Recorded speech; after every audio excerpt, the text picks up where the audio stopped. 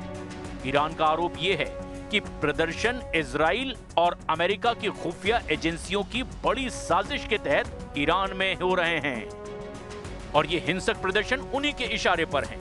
लेकिन साथ ही साथ ईरान ने अपनी जंगी तैयारी में भी कोई कोर कसर नहीं छोड़ी है। आप जरा देखिए, ईरान का ऑपरेशन ट्रू प्रॉमिस 4 अगर इजराइल और अमेरिका के खिलाफ होता है तो ईरान कौन कौन से मिसाइल और हथियारों का इस्तेमाल कर सकता है।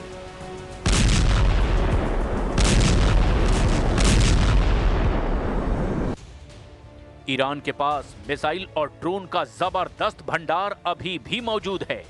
ईरान के पास बैलिस्टिक और हाइपरसोनिक मिसाइलों की जो रेंज मौजूद है वो इजराइल पर खास तौर से बेहद भारी पड़ सकती है। ईरान के पास मध्य पूर्व में मिसाइलों का सबसे बड़ा और सबसे ज्यादा वैरायटी वाली मिसाइलों का जखीरा है। ताजा अनुमानों के मुताबिक ईरान के पास 3000 से ज्यादा बैलिस्टिक मिसाइलें हैं। हाइपरसोनिक मिसाइल फतह 1 और फतह 2 मिसाइलें हैं। ये ईरान के सबसे आधुनिक हथियार हैं। इनकी गति ध्वनि की गति से भी 13 से 15 गुना ज्यादा है, यानी मैक 13 से लेकर मैक 15 तक है, जिसे इजराइल का मौजूदा कोई भी एयर डिफेंस सिस्टम आसानी से नहीं रोक पाएगा। ईरान की इन मिसाइलों की रेंज लगभग 1400 से 1500 किलोमीटर है। जरा ईरान की लंबी दूरी की मिसाइलों के बारे में भी आप जान लीजिए। ईरान सेजिल मिसाइल 2000 से 2500 किलोमीटर तक मार कर सकती है और इजराइल के किसी भी कोने को अपना निशाना बना सकती है। यह सॉलिड फ्यूल आधारित है, जिसका मतलब यह है कि इसे बहुत कम समय में लॉन्च किया जा सकता है। खुर्रम शहर इसकी मारक क्षमता 2000 किलोमीटर है और ये 1500 किलोग्राम का भारी वॉरहेड ले जा सकती है। सटीक मार करने वाली मिसाइलें खैबर शेखन जिसकी रेंज 1450 किलोमीटर है और ये अपनी फुर्ती के लिए जानी जाती है, जो दुश्मन के रडार को भी चकमा दे सकती है। ईरान को ड्रोन सुपर पावर माना जाने लगा है। खास तौर से रूस यूक्रेन युद्ध में इसके ड्रोन्स ने शानदार प्रदर्शन किया है। शाहिद 136 इसे कामिकाज़े यानी कि आत्मघाती ड्रोन भी कहा जाता है। यह आकार में छोटा और सस्ता है, लेकिन 2000 से 2500 किलोमीटर की दूरी तक ये अपने टारगेट से टकराकर धमाका कर देता है। मोजर 10 ये ईरान का सबसे उन्नत ड्रोन है, जो 24 घंटे लगातार उड़ान भर सकता है और 300 किलोग्राम तक के बम या फिर मिसाइल ले जा सकता है। इसकी रेंज 2000 किलोमीटर है। शाहिद 107 ये एक नया टोही और हमलावर ड्रोन है, जिसे विशेष रूप से स्वार्म अटैक यानी कि दर्जनों ड्रोन का एक साथ हमला करने के लिए डिजाइन किया गया है। ईरान की क्रूज मिसाइलें पावे बेहद खतरनाक मानी जाती हैं, जो 1650 किलोमीटर तक मार कर सकती है और बहुत कम ऊंचाई पर उड़कर रडार से बच भी सकती है। ईरान का सुपर कैविटेटिंग टॉर्पीडो हूट पानी के नीचे 360 किलोमीटर प्रति घंटे की रफ्तार से चलता है, जो दुनिया के किसी भी युद्धपोत के लिए बहुत बड़ा खतरा है।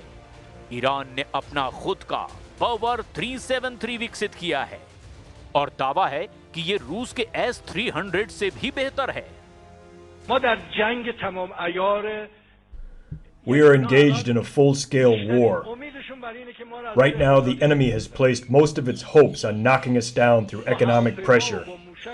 You cannot conquer a nation with bombs, fighter jets, or missiles. To defeat us, they would have to come and face us on the ground. And if they were to confront this nation on the ground, if we remain determined, united, and committed to working together to make our country proud, it would be impossible for them to bring Iran to its knees. अब देखना ये होगा कि अगले 24 घंटे से 48 घंटे के अंदर ईरान और अमेरिका इजराइल के हमलों से निपटने के लिए आखिर क्या क्या करते हैं।